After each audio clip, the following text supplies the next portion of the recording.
जम्मू में शहीद हुए हजारीबाग के जवान करमजीत का पार्थिव शरीर हजारीबाग पहुंचा। इस दौरान लोगों का हुजूम उमड़ पड़ा। तिरंगे में लिपटे बेटे का शव देखकर मां पपक कर रोने लगी। बोली, हर जन्म तू मेरे ही कोख में जन्म लेना। इस दृश्य और इनकी आवाज सुनकर हर लोग भावुक हो गए। लोग अपनी आंखों से आंसू रोक नहीं पा रहे थे। नम आंखों से शहीद की अंतिम यात्रा निकाली गई। मौजूद लोगों ने कहा, हमें गर्व है और गम भी है। करमजीत हमारे बीच में था और हमेशा रहेगा। इस दौरान कैप्टन सरदार करमजीत सिंह बख्शी की मंगेतर भी श्रद्धांजलि देने पहुंची। बता दें कि 5 अप्रैल को ही शादी होने वाली थी, लेकिन कुदरत को तो कुछ और ही मंजूर था। आखिर में अंतिम विदाई देने उनकी मंगेतर हजारीबाग पहुंची। इस दौरान डीसी और एसएसपी ने भी श्रद्धांजलि दी और करमजीत सिंह बख्शी के सम्मान में अंतिम यात्रा निकाली गई।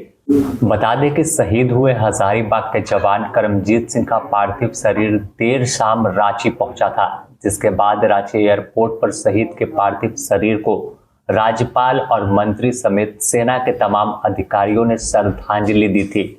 इसके बाद फिर रामगढ़ स्थित पंजाब रेजिमेंट सेंटर में श्रद्धांजलि दी गई। कैप्टन सरदार करमजीत सिंह बख्शी की 5 अप्रैल को शादी होने वाली थी, लेकिन अब इस घटना के बाद परिवार में शोक की लहर है।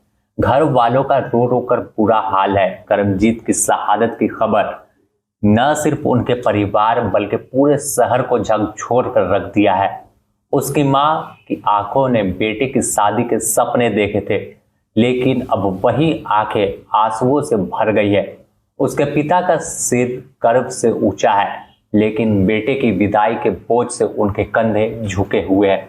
जो बहन अपने भाई की बारात में नाचने की तमन्ना लेकर बैठी थी, अब उसके आंसू थमने का नाम नहीं ले रहे हैं। सरदार करमजीत सिंह बख्शी अखनूर के एलओसी में पोस्टेड थे। पेट्रोलिंग के दौरान आतंकियों द्वारा आईईडी ब्लास्ट में घायल हो गए। घायल होने के बाद सेना के अस्पताल ले जाया गया, जहां वह शहीद हो गए। मालूम हो कि सरदार करमजीत सिंह भारतीय सेना में कैप्टन के पद पर थे। हजारीबाग के जुलू पार्क में उनका परिवार रहता है। परिजनों के अनुसार 5 अप्रैल को जम्मू में उनकी शादी होने वाली थी। वे 10 दिन पूर्व ही हजारीबाग से गए थे। सरदार करमजीत सिंह बख्शी के पिता का नाम अजिंदर सिंह बख्शी और माता का नाम नीलू बख्शी है। वह एक भाई और बहन है। घर में बड़े पुत्र थे। इनका परिवार होटल व्यवसाय से जुड़ा हुआ है। अब कैप्टन जब अंतिम यात्रा पर निकले, तमाम लोगों की आंखें नम थी। दिल में गुस्सा था कि किस तरह से कायराना हरकत कर आतंकियों ने उनके बेटे को शहीद कर दिया। पूरा इलाका भारत माता के जयकारे से गूंज उठा है। तमाम लोग नम आंखों से अपने बेटे को अंतिम विदाई दे रहे हैं। Bureau report, the news post, Ranchi.